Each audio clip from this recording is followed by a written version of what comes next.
I have this idea for this painting. I'll get a big piece of charcoal paper, and I was thinking I'd put a horse at the bottom and use like a little bit of soft pastel.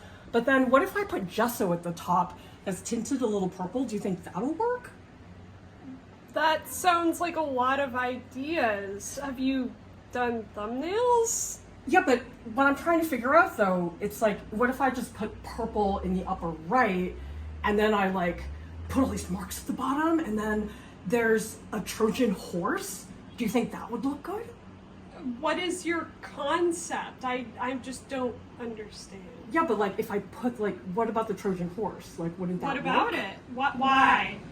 Well, I'm asking you before I make it. I think you need to figure out your idea before you make it. No, but look, let's just picture this, okay? I'm picturing it. Just imagine Okay. there's a Trojan horse down here. Why and is it there's, like, Trojan?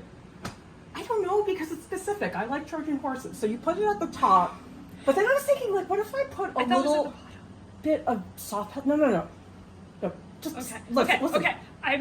We're starting over. Explain. Okay, there's a Trojan horse. Trojan horse. There's purple gesso at the top. Yes. Do you think that will look good if I put a jellyfish at the bottom?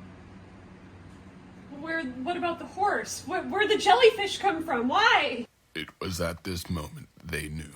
They were getting nowhere. Yeah, but I need to know this before I start the painting. I think you're going to spend too much time and then realize none of these things are connected. Yeah, but they are. How? Well, you need to tell me now if it works.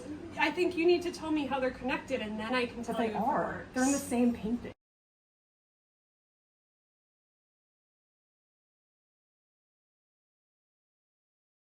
They're connected.